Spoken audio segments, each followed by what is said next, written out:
प्रिय मित्रों नमस्कार। मैं फुर्सत अली आपके अपने YouTube चैनल फुर्सत क्लासेस में हार्दिक स्वागत करता हूं। मित्रों, यूपी बोर्ड कक्षा 10 संस्कृत विषय आप लोगों को पढ़ाया जा रहा है और संस्कृत विषय में एक नवीन वीडियो के साथ आज मैं आप लोगों के समक्ष प्रस्तुत हुआ हूं। गद्य भारती में एक पाठ है मदन मोहन मालवीय। आइए महामना मदन मोहन मालवीय पाठ का सारांश मैं आप लोगों के सम्मुख रख रहा हूं, जो कि परीक्षा में पाठ का सारांश नामक एक प्रश्न आता है। जैसे मान लीजिए प्रश्न पूछ लेगा कि मदन मोहन मालवीय नामक पाठ का सारांश हिंदी में लिखिए। तो मित्रों देर न करते हुए आप पाठ का सारांश हेडिंग डालेंगे। मदन मोहन मालवीय नामक पाठ का सारांश ये आपका पूरा हेडिंग रहेगा। और फिर पाठ का सारांश लिखने के पश्चात कापी के बाएं साइड में आकर के आप क्या लिखेंगे, मालवीय जी का बाहरी व्यक्तित्व। सबसे पहला हेडिंग आप यही करेंगे, मालवीय जी का बाहरी व्यक्तित्व। ये भी हेडिंग हो सकता है या आप परिचय इसको बना सकते हैं। ठीक है, तो परिचय मैं तो कहता हूं कि आप परिचय हेडिंग रखिएगा। परिचय में आप लिखिएगा कि सुंदर एवं कांतिमय शरीर, श्वेत वस्त्र, गले में लटकता दुपट्टा, सिर पर सफेद पगड़ी, मस्तक पर कुमकुम मिश्रित सफेद चंदन का तिलक, सफेद जूते, ये सब ही मदन मोहन मालवीय के भारतीय चरित्र और हृदय की विमलता को बताते थे। वास्तव में भारतीय संस्कृति ही इनमें रूपायित थी। इतना आप परिचय लिखने के पश्चात अब आप इनका हेडिंग लिखेंगे क्या, जन्म। जन्म हेडिंग लिखने के बाद अब आप लिखेंगे पंडित मदन मोहन मालवीय जी का जन्म 1861 ईस्वी में 25 दिसंबर को प्रयाग के एक ब्राह्मण परिवार में हुआ था। इनके पिता ब्रजनाथ चतुर्वेदी संस्कृत भाषा के प्रकांड पंडित थे। निर्धन होते हुए भी वे धार्मिक होने के कारण समाज में समादृत थे। इनके पूर्वज मालवा देश के प्रयाग में आई थी, अतः मालवीय इस वंश परंपरागत पद से इन्हें संबोधित किया जाता था। इनके पूर्वज जो थे वो मालवा प्रांत से आए थे, इसलिए इन्हें मालवीय कहा जाता था। इतना लिखने के बाद अब आप हेडिंग बनाएंगे क्या, अगला शिक्षा। और शिक्षा नामक हेडिंग में आप लिखेंगे मालवीय जी की शिक्षा का प्रारंभ प्रयाग की एक संस्कृत पाठशाला में हुआ था।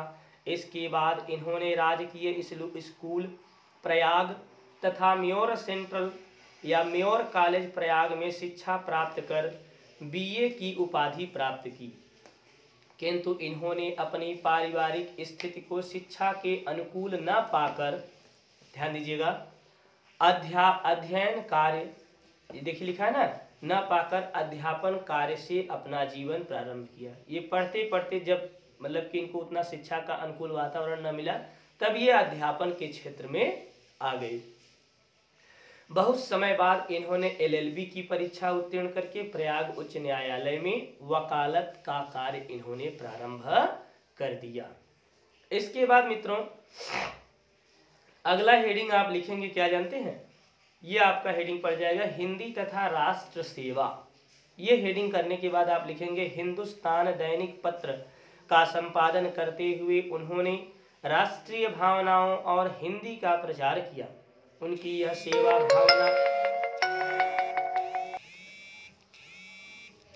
सेवा भावना देखिए आगे लिखा है, उनकी यह सेवा भावना उनके द्वारा संपादित अन्य पत्रों में भी देखी जा सकती है। उनका प्रमुख उद्देश्य हिंदी को न्यायालयों में स्थान दिलाना था। इतना लिखने के बाद अब मित्रों आप एक बड़ा महत्वपूर्ण हेडिंग लिखेंगे जिसका नाम है देश की स्वतंत्रता में योगदान।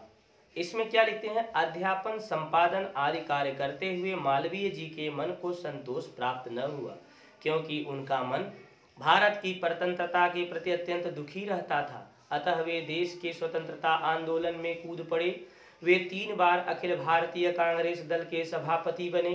इनके हिमालय के समान महान मन को देखकर सर्वप्रथम गांधी जी ने ही इन्हें महामना कहा।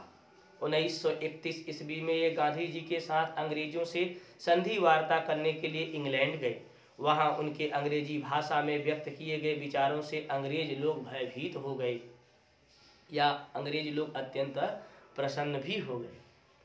ये इतना लिखने के बाद आप जान लीजिए, नीचे कोड करेंगे कि रचनात्मक कार्य में इनकी एक महान कृति है। कृति का मतलब रचना नहीं, ये समझ लीजिए कि महान रचनाकार होते हुए भी देखिए क्या इनके आगे लिखा, इनके बारे में लिखा गया है कि मालवीय जी देश के दलित वर्ग के सहायक रहे और उन्होंने देश की एकता और अखंडता के लिए अथक प्रयास किए। सन 1944 ईस्वी में जब देश में सांप्रदायिक तूफान आया जिसकी आग ने भारत के सांस्कृतिक महत्व को जलाकर राख कर दिया, तब उन्होंने उसके दुष्परिणामों से दुखी होकर अपने प्राण त्याग दिए और हिंदू विश्वविद्यालय की स्थिति सदैव इनकी विस्मृति बनी रहेगी। काशी हिंदू विश्वविद्यालय नामक ये जो विश्वविद्यालय यूनिवर्सिटी अपने बनारस में है, यह इन्हीं की देन है। सन 1916 ईस्वी में इन्होंने ही बनवाया था। तो मित्रों, यह जो है आपका मालवीय महामना मदन मोहन मालवीय पाठ का सारांश था। अच्छे से आप लोग इसे बढ़िया से लिखिएगा, परीक्षा में 100% आप नंबर पाएं, ऐसी कामना, ऐसी उम्मीद है। अगले वीडियो के लिए मैं जल्द से जल्द आप लोगों के सम्मुख प्रस्तुत होऊंगा। तब तक आप सभी मित्रों को धन्यवाद।